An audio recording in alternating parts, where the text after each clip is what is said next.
শীত মানেই পিঠা পুলি, তার মধ্যে অন্যতম মজার পিঠা হচ্ছে দুধ চিতই পিঠা। আসসালামু আলাইকুম, আমার সহজ রান্নাঘরে সহজ রেসিপিতে আপনাদের সবাইকে স্বাগতম। আজকে আমি একদম সবার পছন্দের নরম তুলতুলে মজাদার চিতই পিঠা রেসিপি করে দেখাবো, তাও আবার রান্নার কড়াইতে। প্রথমে লাগবে আমার খেজুরের গুড়। এখন খেজুরের গুড়টা আমি একটা গিটারের সাহায্যে গ্রেট করে নেব। গ্রেট করা হয়ে গেছে, যতটা লাগবে আমি ততটা নিয়েছি। এখন চুলাতে একটা পাত্র বসিয়ে দিয়ে দিচ্ছি একটু পানি। তারপরে দিয়ে দেবো আমি 1.5 লিটার দুধ। পানিটা দেওয়ার কারণ হচ্ছে তলানিতে যেন লেগে না যায়। তারপরে 3টে এলাচ মুখটা ফাটিয়ে দিয়ে দেবো সুন্দর একটা ফ্লেভার আসার জন্য।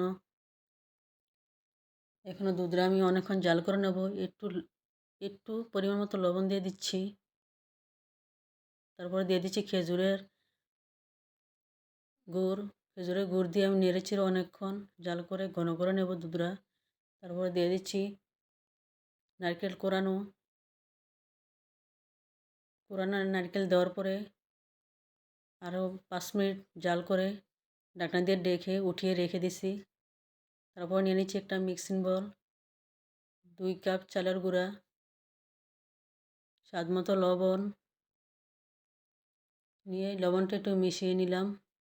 এখানে আমি কুসুম গরম পানি দিয়ে, আমি এখানে চালের গুঁড়াটা ভিজা চালের গুঁড়া নিয়েছি, তাই কুসুম গরম পানি দিছি। দিয়ে আমি অনেকক্ষণ হাত দিয়ে মথে নেব। প্রথম হাত দিয়ে মতার পরে আরও কিছুটা পানি দিয়ে আমি আবার অনেকক্ষণ ফেটিয়ে নেব। এই কাজটা একটু সময় লাগিয়ে করতে হবে। তো অনেকক্ষণ ফেটিয়ে নেওয়ার পরে একটা রান্নার কড়াইতে আমি একটা টিস্যু দিয়ে তেল দিয়ে মুছে নিলাম। তারপরে দিয়ে দিচ্ছি এখানে 1 চামচ ব্যাটার দিয়ে ঢাকনা দিয়ে ঢেকে দিচ্ছি। তো একটা চিতই পিঠা হতে 3 মিনিট সময় লাগছে আমার। দেখেন কতটা ফুলকো ফুলকো চিতই পিঠা হয়েছে। তো আমি এখন আরেকটা পিঠা বানিয়ে দেখিয়ে দিচ্ছি। আবার ঢাকনা দিয়ে ঢেকে দিচ্ছি। ঢাকনা উঠে এই 2টা পিঠা দেখিয়ে দিলাম। তো পিঠা বানানো হয়ে গেছে আমার। তো অনেকগুলো পিঠাই হয়েছিল, অনেকগুলো খেয়ে ফেলছে। আর কিছুটা এখানে রাখছি আপনাদের দেখানোর জন্য। দেখেন ভিতরে কতটা জালিদার ফুলকো ফুলকো চিতই পিঠা হয়েছে। বানানো একদম সহজ আর কতটা সুন্দর হয়েছে।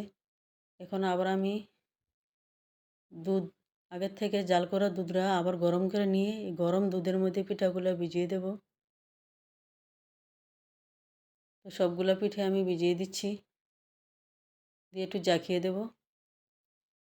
জাকিয়ে দেওয়ার পরে আমি ঢাকনা দিয়ে রেখে দেবো 1 ঘন্টা। তো 1 ঘন্টা পরে ফিরে আসলাম। 1 ঘন্টা হয় নাই, 20 মিনিট পরেই ফিরে আসছি। তারপর একটা পিঠা উঠিয়ে আমি দেখে দেব কতটা সফট হয়েছে পিঠা। এটা কেটেও দেখা দেব ভিতরটা কেমন হয়েছে। একদম সফট, চামিচ লাগাতেই কেটে যায়।